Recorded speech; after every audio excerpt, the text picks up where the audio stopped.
질의를 계속하겠습니다. 다음은 부산 사상에 존경하는 국민의힘 김대식 위원님 질의해 주시기 바랍니다.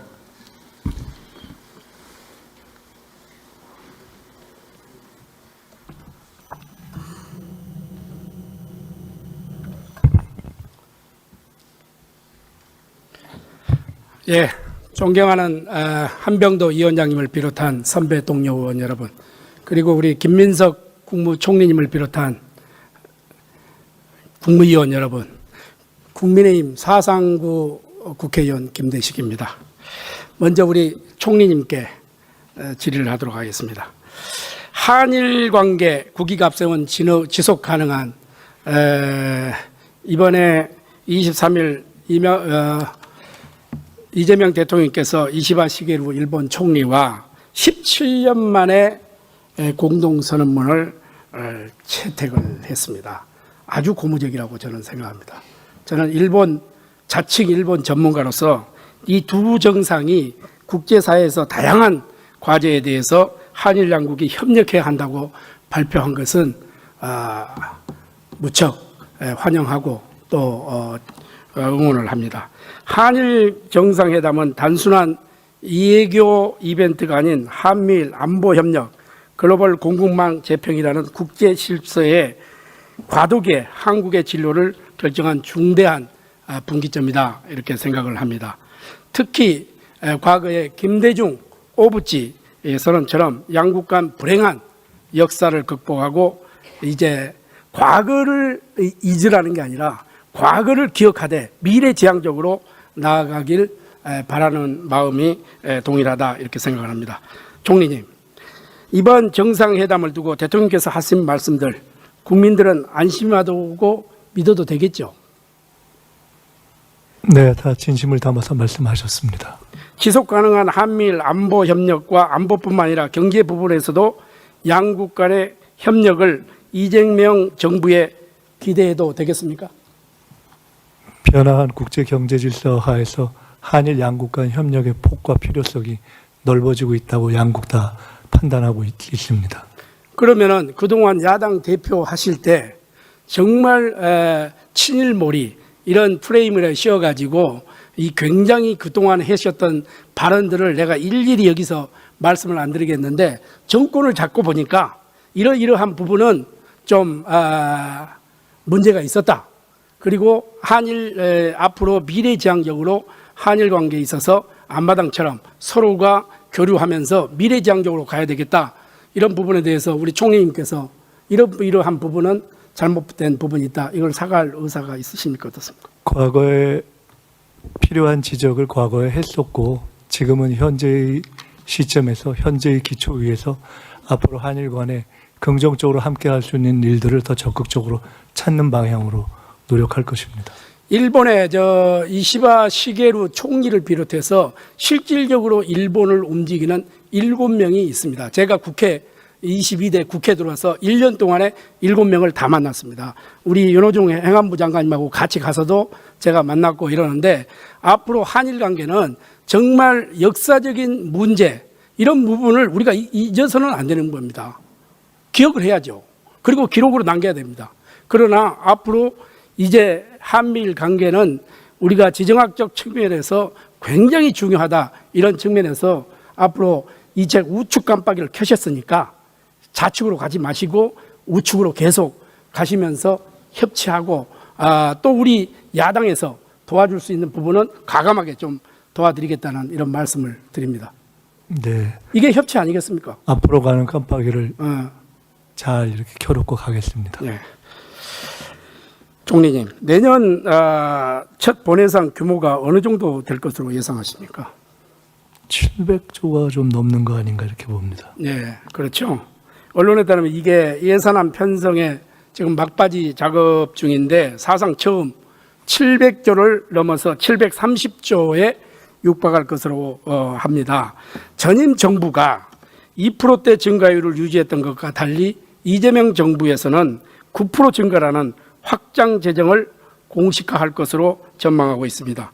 정부는 이를 재정 시한론이라 부르며 R&D, 인공지능 AI 같은 미래 먹거리에 집중 투자하겠다고 합니다. 내년도 R&D 예산만 35조 3천억 원, 올해보다 19%에 늘어난 역대 최대 규모라고 밝혔습니다. 아주 좋습니다. 하지만 총리님, 씨앗을 뿌리려면 곳간에 곡식이 있어야 하지 않겠습니까? 어떻습니까? 곡식이 있어야 되지 당연한 않겠습니까? 말씀입니다. 현실은 올해 경제 성장률 전망치가 두 차례 추경에도 불구하고 0.9%에 머물러 있습니다. 세수는 3년 연속 펑크가 났고, 아까 안도걸 의원님께서도 자세하게 이렇게 말씀을 하셨는데 2023년에 56조, 2024년에 30조, 올해도 이 결손이 예상이 됩니다.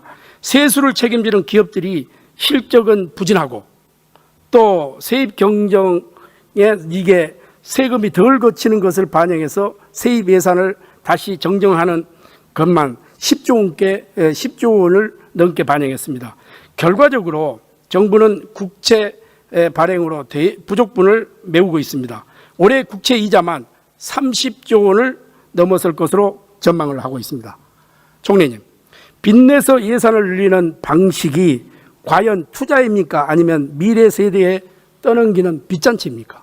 아까 말씀 주신 종합적인 그러한 상황이 다 포함되어 있을 만큼 어려운 상황이기 때문에 지금으로서는 지출 구조 조정할 부분을 하면서도 성장의 씨앗을 살려내지 않으면 안 되는 절박한 상황입니다. 그런 상황에서 성장에 집중하지도 못할 정도 수준의 재정 정책을 과거와 똑같이 하기는 어렵다. 이 점에 대해서는 우리 존경하는 김 의원님께서도 과거와 똑같이 하자는 제안을 주시는 것은 아닐 것으로 이해합니다. 그렇습니다. 저도 확장 재정이 필요할 수 있다고 생각을 합니다. 그러나 그것이 무분별한 현금 살포나 단기적 포퓰리즘으로 가서는 안 된다는 것을 제가 본 의원이 말씀을 드린 겁니다. 총리님, 지금 같은 저성장 저세수 구조에서 730조 원 예산 확대가 정말로 선순환을 만들 수 있다고 자신하십니까? 어떻습니까? 반드시 만들겠다는 그런 각오로 이 정부와 경제팀이 예산과 재정 정책을 준비하고 있습니다. 그리고 그렇게 선순환 구조를 만들지 않으면 지금 대한민국에서는 다른 대안이 없습니다. 그렇습니다. 그래서 대통령께서 말한 재정 씨앗론이 빚잔치 씨앗론이 될 것 같게 이렇게 보여서 제가 하는 말씀이고, 씨는 뿌리지만 소득은 없고 수확은커녕 이 곳간만 텅 비는 상황으로 전략하지 않겠냐 하는 것이 제가 걱정이 돼서 지금 질문을 드리는 겁니다. 지금 한국 경제는 위기의 벼랑 끝에 서 있습니다. 대만은 올해 선장률 전망을 4.45%로 상향했고, 반면 IMF는 한국 성장률을 0.8%로 하향했습니다. 같은 글로벌 환경 속에서 대만은 AI 반도체 수출로 1인당 GDP 4만 달러 시대를 열었는데 한국은 10년째 3만 달러에 갇혀 있습니다. 대통령은 경제가 살아나고 있다 이렇게 말씀을 하십니다. 그러나 민생 현장은 그렇지 않습니다. 소비자 물가는 고공행진 중이고 외식 물가 품목 39개 중에서 38개 품목이 물가가 올라가고 있습니다. 장보기가 어렵고 외식하기가 두렵다는 것이 지금 제 지역구에 돌아보면 그런 현상입니다. 이거 물론 윤석열 정부 잘했다고 생각을 하지 않습니다. 잘못한 점이 많이 있습니다. 그 반성합니다. 그러나 이것을 다시 전환시킬 수 있는 이거를 이재명 정부의 국민들이 지지를 했기 때문에 저는 이것을 주안점을 두고 나가야 된다 이렇게 생각을 하고, 청년 고용률 마찬가지입니다. 냉각입니다. 전년도 대비해 0.7% 하락했고 취업이 안 되는데 어떻게 결혼하고 어떻게 가정을 지키고 젊은이들이 한탄합니다. 제가 35년 동안에 교수 총장을 하면서 우리 젊은이들하고 끝없이 노력하고 했습니다. 저는 어렵고 힘들면은 우리 정부에서 어렵고 힘든 사람들을 도와주고 또 뒷받침해 줘야 된다고 생각합니다. 이것이 저는 그래서 보편적 복지를 지향하는 게 아니라 저는 선택적 복지를 이야기하는 겁니다. 저는 우리 구윤철 이 부총리님 계시지만은 기재부에서도 정말 대통령이고 우리 정치권에서 이러한 정책으로 나간다고 할 때 아니다. 이건 아니다. 국가의 미래를 생각해서 이것만큼은 아니다 하는 것으로서 정말 충실하게 충원을 해주는 것이 저는 공직자의 입장이고 우리가 국가와 국민을 위해서 일하는 거라 생각합니다. 국회의원들도 마찬가지 아니겠습니까? 이뿐만 아닙니다. 세수 펑크 메우기 위해서 정부가 올해 지난달 말까지 한국에서 자금을 얼마 빌렸습니까? 114조 원, 천문학적인 금액입니다. 서울 아파트 가격 다시 오릅니다. 진보 정권이 잡으면 아파트 값이 오르고 보수 정권이 잡으면 아파트 값이 내리고, 이게 도대체 어떻게, 저는 경제학자가 아니기 때문에 어떻게 해석해야 될지 모르겠어요. 지난 6월 17일 날 정부가 내놓은 대출 규제, 실수요자 주택 구입, 이것은 어려워지고 전체 수요는 과잉 공급 현상도 동반하고 있습니다. 지역 부동산 시장 곡소리 나고 있습니다. 지금 돌아가지고 않고 있어요. 미래가 보이지 않고 있어요. 지난 정부에서 그렇지 않느냐 이렇게 이야기할 수도 있죠. 그래서 새로운 정부가 탄생하는 겁니다. 그래서 이 정부에서 그것을 대책을 정확하게 내놔야 된다. 저는 이렇게 생각합니다. 답은 제가 늘 강조합니다. 우문현답. 우리의 문제 현장에 답이 있다. 답은 정석에서 찾아야 된다. 이렇게 생각합니다. 국가 경쟁력을 강화하고 수출을 늘려 국가의 부를 늘리는 것. 그럼에도 정부 여당은 현장의 목소리를 듣고 있다고 하시겠지만은 현장의 목소리를 정확하게 들으셔야 합니다. 제가 국민권익위원회 부위원장을 역임한 적이 있습니다. 현장을 찾아야 돼요. 현장의 목소리를 들어야 돼요. 우리가 신호체계 누가 제일 압니까? 국토부에서 제일 압니까? 아닙니다. 택시기사들이 정확하게 합니다. 현장의 목소리를 좀 듣고 이재명 정부는 여기에 좀 실천하는 그런 우리 국무위원들이 좀 계셨으면 좋겠다, 이런 말씀을 드립니다. 지금 법인세 인상 좋습니다. 필요하면 해야죠. 그 다음에 규제 강화, 노란봉투법 상법 개정안 온통 기업에 지금 숨통을 조이고 있습니다. 이런 상황에서 기업이 한국에 투자를 하겠습니까?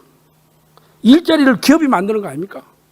중소기업도 마찬가지입니다. 9988, 99%의 중소기업이 88%의 지금 고용을 창출하는 이런 상황 속에서 질 좋은 일자리가 만들어지겠냐 이거예요. 총리님, 저는 총리님 대통령, 우리 이재명 대통령께서 취임사에서 아주 중요한, 제가 이 부산 사상구에서 출마를 할 때 저는 절대 싸우지 않겠다. 나는 여야와 협치하겠다. 통합하고 화합하고 협치하겠다. 그런데 대통령께서 취임사에서 아주 좋으신 말씀이었어요. 나를 반대했던 우리 국민, 나를 찬성했던 우리 국민, 다 우리 국민이다. 함께 가겠다. 나는 박수를 쳤습니다. 대통령께서 통합과 협치, 기업 현장의 목소리를 지금 제대로 듣고 계시는지, 기업과 시장 현장의 목소리는 국민 대상이, 국민 통합의 대상이 아닌지, 현장의 목소리에서 그렇게까지 이렇게 이야기를 하는데 지금 여당에서 지금 노란봉투법이고 뭐고 다 지금 더 센 상법이 오고 이렇게 다 통과시키고 이러면 이거 어떻게 하냐.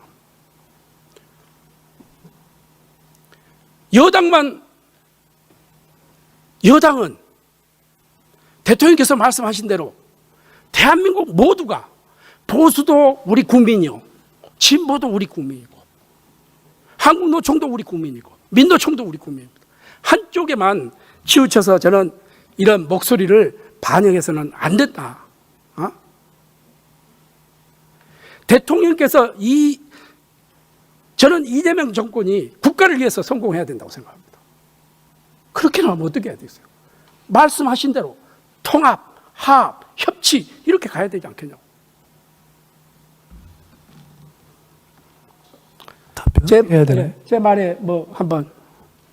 네, 대통령님도 그렇게 생각하실 것이고 저도 김 의원님의 말씀을 깊이 유념하도록 하겠습니다. 다만 대통령께서 취임 이후에 야당 대표들을 찾는다든가 또는 초대한다든가 대화한다든가 심지어 새로운 정부를 운영하면서 과거 정부에서 함께했던 분들도 함께했다든가 하는 노력을 한 것을 직접 보시지 않았습니까? 그리고 기업과의 대화에 있어서도 지금 우리 경제에서 가장 어려운 관세 협상에 대처하고 준비하는 과정에서도 허심탄회하게 기업들과 함께 여러 가지 국가 경제와 관련된 전략도 논의하고 지금 현재도 미국에 함께 가 계시고 그 외에 어떠한 과제든지 필요한 어려운 문제가 생기면 노동뿐만 아니라 산업계와도 열어놓고 대화를 할 그런 마음을 갖고 계신 것을 아실 겁니다.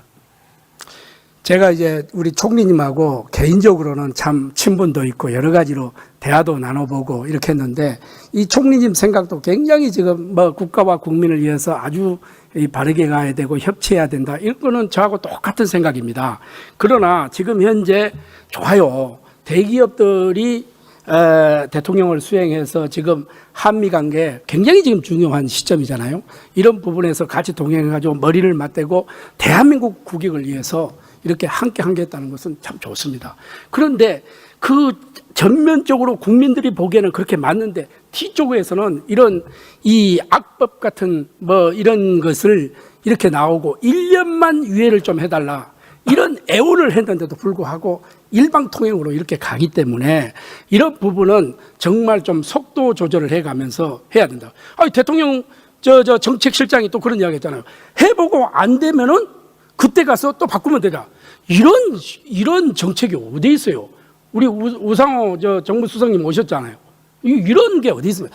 그런 그 발언이 국민들에게 상처를 주고 기업에게 상처를 주는 거예요. 저는 은행에 지금 야당 할 때하고 여당 할 때하고 달라요. 지금 민주당은 거대 집권당이고 또 정권을 잡았어요. 이런 부분에 대해서는 정말 국민들에게 좀 따뜻하게 하고 설득하고 타협하고 이럴 때 대통령은 그렇게 하는데 참모진들이 그렇게 찬물을 끼얹으면 어떻게 국민들이 믿겠어요? 그럼 누구의 말을 믿어야 되느냐고. 이런 점에서 제가 굉장히 안타까워서 지금 하는 말씀입니다. 네. 자, 정부는 1차 추경 13조 8천억, 2차 추경 31조 8천억, 45조를 넘게 풀었지만 성장률은 0%에서 벗어나지 못하고 있습니다. 특히 2차 추경 핵심인 13조 2천억 규모의 민생 소비 쿠폰 효과는 경제 성장률 0.1%에 불과하다는 것이 제 이야기가 아니고 KDI 평가입니다. 총리님, 45조 원을 써서 경제 성장률 0.1%를 올렸습니다. 이게 이재명 대통령이 2017년도부터 강조해온 호텔 경제학의 실력입니까? 쿠폰 주도 성장의 성과입니까? 이번 민생소비 쿠폰의 결과를 그 성과를 0.9%에 포함되어 있는 0.1% 성장의 추가분이다 이렇게 해석하는 것은 너무 좁은 해석인 것 같습니다. 이 꽁꽁 얼어붙어 있는 소비 심리를 풀어내고 절망적인 어떤 민생의 기대 심리를 살려내는 것, 그 경제에 있어서 할 수 있다라는 마음을 갖게 하는 새로운 선순환의 시작으로서의 의미가 더 큰 것이 아닌가 싶고 1차, 2차 소비 쿠폰을 지나고 실질적으로 성장과 관련된 정책이 본격적으로 시행될 때 말씀 주신 것 같은 성장률에 과연 기여했는가에 대한 평가를 본격적으로 할 수 있는 것이 아닌가 싶습니다. 예, 그리고 그 인건비 자재비 상승, 뭐 중대재해처벌법 충격, 지방 악성 미분양, 구조적 문제가 해결되지 않은 상황에서 추경만 반복하는 건 밑빠진 독에 물 붓기다 이렇게 지금 이야기를 하고 있는데 거기에 동의를 하십니까? 아니면 어떻습니까? 네, 그 밑빠진 독에 물 붓기로 추경만 반복하는 일을 앞으로는 하지 않도록 저희들이 최대한 노력하겠습니다. 국민은 힘들게 미래 세대에 빌린 벽실을 뿌리기 전에 논의 물길은 제대로 뚫었는지 이거를 묻고 있습니다. 앞으로 정말 우리 이재명 정부가 탄생을 하고 이제 내각이 전체가 구성되기 때문에 저는 아까도 말씀드렸지만 우문현답, 우리의 문제 현장에 답이 있다. 현장의 목소리를 좀 많이 듣고 정책에 반영하는 그런 정책이에요. 아무리 좋은 정책도 국민이 아니다 이러면 아닌 거죠. 총리님 그런 거죠. 그렇지 않습니까? 그러니까 좋은 것이 많이 팔리는 게 아니라 많이 팔리는 것이 좋은 겁니다. 그래서 총리님도 정말 이 암행어사 역할을 하시면서 민생을 한번 돌아보시고 전국을 한 바퀴 도시면서 기업 또 서민 시장 이런 데 가서 좀 경청을 하면서 민주당의 그 캐치프레이즈가 경청을 하시면서 한번 국정에 반영해 주셔서 하는 부탁을 말씀드립니다. 네, 말씀 주신 경제적 어려움의 상당 부분이 사실은 지난 정부 시기로부터 비롯된 것이긴 하지만 그럼에도 불구하고 지금 말씀 주신 것을 다 포함해서 저희들이 경청하면서 책임감을 갖고 풀어가도록 하겠습니다.